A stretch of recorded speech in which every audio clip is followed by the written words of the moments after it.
Well, let's talk about this really historic event between Egypt and Israel that you were so directly involved in, and that was with Begin and Sadat. I had interviewed Anwar Sadat when I was in the Today Show. At that time,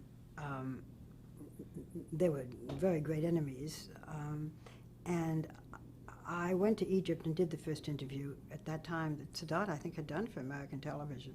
So I'd met him, and he was so charismatic, and I'd met his wife, and to this day we are friendly, but I'll skip ahead. What had happened was that just before Thanksgiving, Walter Cronkite had done a satellite interview with Menachem Begin, in which Menachem Begin said, in effect, I would welcome Anwar Sadat. And then Cronkite, in a separate interview, said to Sadat, would you go? And Sadat said yes. And everybody said, what? An Egyptian president going to Israel? And so all hell broke loose. And I was sent then. This was when I was working my way back, but I was doing a lot of different interviews. I had been in Panama with General Torreyes at the time that the Panama Canal was, when Congress decided to give the Panama Canal back to Panama, and General Torreyes had said that if they hadn't, I'm departing from the Middle East, but if I was listening to him as he heard the vote in Congress, and he had said that if we hadn't done this, if the U.S. hadn't done this, he was going to take me when he blew up the locks of the canal. So I was doing, at that time, major stories that really would not happen today. Okay, in any event, so ABC sent me to do this. And when I went on the plane over, John Chancellor was not on the plane, was on the plane, but Walter Cronkite wasn't, and I worried about that. I arrived in Tel Aviv, did an interview with Moshe Dayan that night, went back to my hotel and got a call from Rue Knowledge saying, Walter Cronkite is in Cairo, John Chancellor's on his way, get there. And I didn't know what to do. So I called, there was no contact between Egypt and Israel. I called the Egyptian ambassador in Washington, whom I knew, put the request in. He called Sadat, called me back. We rented a plane the next day. I was so exhausted. We left early in the morning. I fell asleep knowing I was going to land in Cyprus because there were no direct flights from Israel to Egypt. Woke up, looked down. I thought it was a mirage. I saw the pyramids. We were the first civilian plane to have flown nonstop from Israel to Egypt since the creation of Israel. And when I got off, waiting there were John Chancellor and Walter Cronkite, and they were not very happy to see me. We went to a place called Ismailia, where Sadat was going to come on the plane, and he arrived, his helicopter stopped, and he came out immaculate in his Navy suit and his face really aglow, and his ministers were saying, Inshallah, and his foreign minister had resigned because he considered Sadat a traitor, his foreign minister, who had originally set up the interview that I had done years before on the Today Show. And I was going to get this big scoop. And so I said, President Sadat, and he said, oh, Barbara, so you made the plane. And then Walter Cronkite said, Mr. President, and he said, what did you think of Barbara making the plane? And Walter said, it's not what I had in mind. Anyway, on the plane, I gave a little note to Sadat's chief of staff and said, after President Sadat talks to the Knesset, will he do an interview with me? Yes, no, alone, or with Prime Minister Begin? And it came back, yes, alone.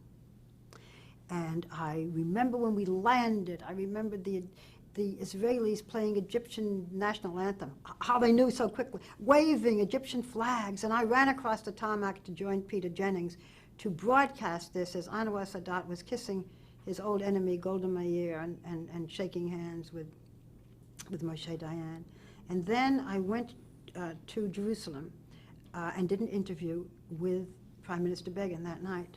And I remember in the interview his talking about the Holocaust and showing me pictures of his family in the small residence of the Prime Minister.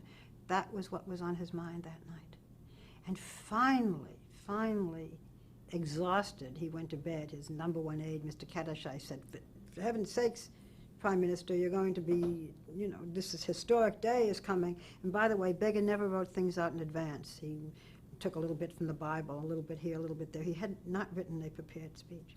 And he went into his room and then popped out again and said, Barbara, I forgot to tell you.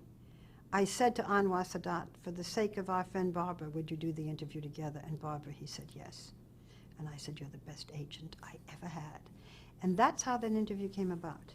And in the interview, I remembered saying, will you go to the Sinai? And Anwar Sadat said, yes, I will invite you to the Sinai. Remember, it was under Israeli control. And Begin did a double take and said, I will invite you to the Sinai.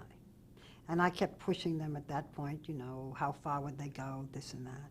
It was the first time these men ever sat for a joint interview, obviously. I mean, Anwar Sadat had never been to Israel, an Egyptian president who was considered a traitor by the Arab world. And then later on, Walter Cronkite heard about it, and he did his interview. And John Chancellor was off somewhere eating and must have just wanted to die when he heard about it because he didn't do it. Those two men never sat again for an interview. Begin would have, Sadat wouldn't. And I continued to do many interviews with both of them, and to my grief covered Anwar Sadat's funeral, and 1 week later Moshe Dayan's funeral. But it was a historic interview. It's one I'm very proud just to have sort of, you know, been involved with. I can't take credit for making great history. But when people say to me, of all the interviews you've done, or of all the people you know, it's a very hard, you know, who is the best, who is the most, it's so hard to answer that. But I usually say Anwar Sadat, because he had such courage, and because everything that we see happening in the Middle East, none of it would have happened had he not taken that trip and been that courageous. These two old warriors meeting. It was a very special time of my life. A few years after that, I began on 2020 with Hugh Downs, and have been on 2020 now for 22 years, doing all kinds of interviews, some with murderers, some infamous, some Monica Lewinsky, some very important with other heads of state from really all over the world.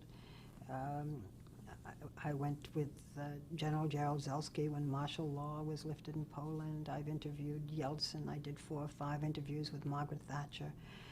Every president since Richard Nixon.